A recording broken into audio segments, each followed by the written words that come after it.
Halo adik-adik sekalian, jumpa lagi dengan Bapak Imron di channel Assalam. Bagaimana kabarnya adik-adik sekalian? Sehat semuanya? Alhamdulillah. Mudah-mudahan selalu dalam keadaan sehat dan Allah Subhanahu wa Ta'ala. Amin. Adik-adik sekalian, kemarin kita sudah membahas bab tentang bagaimana perkembangan peradaban ilmu pengetahuan, perkembangan Islam di masa dinasti Abbasiyah. Kita akan masuk sekarang ke tokoh-tokoh ilmuwan Muslim dinasti Abbasiyah yang kita teladani, ada di sekalian ya. Tahu ada di sekalian menjadi ahli-ahli dalam mempelajari ilmu-ilmu pengetahuan dan syukur-syukur menjadi ilmuwan Nusantara.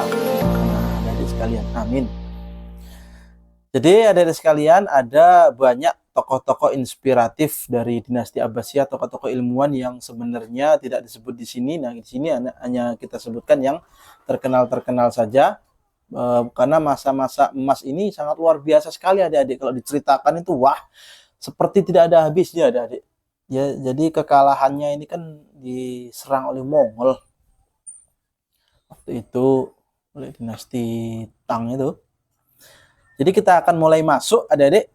Tokoh-tokohnya siapa saja sih? Nah, tokoh tersebut yang pertama ada Imam Al-Farabi, atau yang kita biasa menyebutnya Al-Farabi, Imam Al-Farabi. Beliau ahli dalam filosof. Nah, ilmuwan ahli filsafat dari Yunani ya. Beliau ini Al-Farabi ini lahir di tahun 827 Masehi dan meninggalnya di tahun 960 Masehi di Damaskus, di ibu kotanya Abbasiyah, adik-adik sekalian. Nah, ilmuwan yang kedua di situ anak-anak ada Al-Khwarizmi. Al-Khwarizmi ini penemu angka 0 adik-adik sekalian. Coba bayangkan adik-adik, kalau matematika itu tidak ada angka 0-nya. Bagaimana bisa menjadi 100 adik-adik? Bagaimana bisa menjadi 1000 kalau tidak ada 0-nya? Nah, tentu adik-adik kalau belanja nanti jadi kurang adik-adik karena tidak ada 0-nya ya adik-adik. Nah, Al-Khwarizmi ini adalah ilmuwan Muslim dinasti Abbasiyah yang ahli di bidang matematika, adik-adik sekalian. Selain matematika, beliau juga hafal Quran, Masya Allah. Beliau juga ahli di bidang astronomi, perbintangan.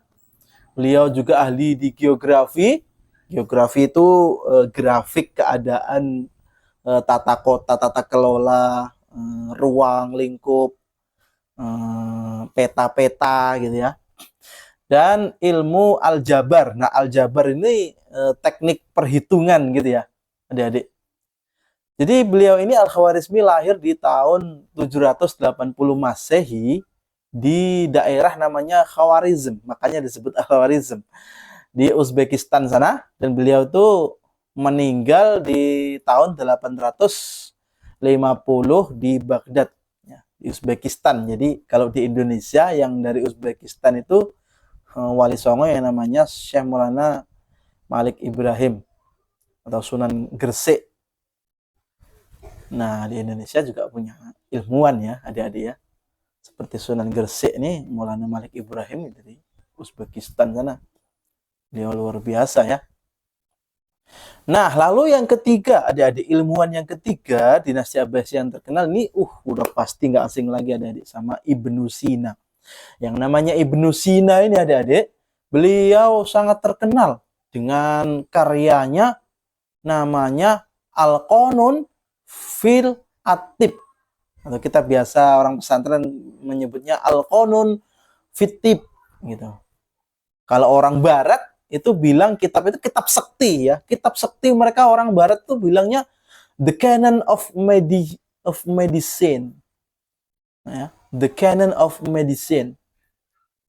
Beliau itu lahir pada tahun 980 Masehi di Afsyahna, Itu dekat daerah Bukhara sana. Lalu ilmuwan yang ke berapa? 4 ya, ada ya. Ilmuwan yang keempat namanya Jabir bin Hayyan. Ini ahli apa sih? Jabir bin Hayyan ini ternyata beliau ahli di bidang kimia, adik-adik. Wah, kimia. Ini siapa yang hobi kimia? Nah, ternyata mau hobi mau nggak hobi, kimia itu tetap dibutuhkan dalam kehidupan kita sehari-hari, adik-adik, yang dimana kimia itu terkandung di bahan-bahan alami juga. Di situ mengandung bahan-bahan kimia, gitu, adik-adik. Semua ada kandungan kimia. Jadi Jabir bin Hayyan ini lahir di tahun 722 Masehi di Kufah, yaitu di Irak, dan meninggalnya tahun 804 Masehi. Lalu selanjutnya yang nomor 5 yaitu ada Syekh Al-Battani. Ya, beliau di sana Syekh itu guru ya, guru itu Syekh ya. Di Indonesia guru mah ustadz kita aja mah ya. Kalau Imam Al-Battani ini ahli apa sih? Dia adalah ahli di bidang astronomi dan matematika ternyata, adik-adik sekalian. Lalu kita selanjutnya ada Ibnu Al-Haisam. Ada yang bilang Ibnu Al-Haytam gitu. Ada yang bilang Ibnu Al-Haisam. Jadi ilmuwan muslim ini yang menentang teori bahwa mata mengirim cahaya pada benda yang dilihatnya. Nah, ini ahli optik ya berarti ya. Adik-adik sekalian, ada Ibnu Al-Haisam. Ini ahli optik. Lalu ada yang terakhir yaitu Al-Kindi. Jadi Al-Kindi ini ilmuwan muslim yang termasuk cendekiawan muslim dinasti Abbasiyah. Nah, cendekiawan itu bisa disebut peneliti gitu ya, adik-adik ya. Namanya peneliti ya. Luar biasa pemikirannya, adik-adik. Itu semuanya, adik-adik, tokoh-tokoh yang sudah Bapak sebutkan tadi, dari Al-Farabi, Al-Khwarizmi, Ibnu Sina, Jabir bin Hayyan, Al-Battani, Ibnu Haisam, Al-Kindi. Ternyata masih banyak sekali ilmuwan-ilmuwan dinasti Abbasiyah yang belum disebut, adik-adik sekalian. Nah, itu tugas adik-adik sekalian untuk meneliti siapa nama-nama yang belum masuk ke daftar tersebut.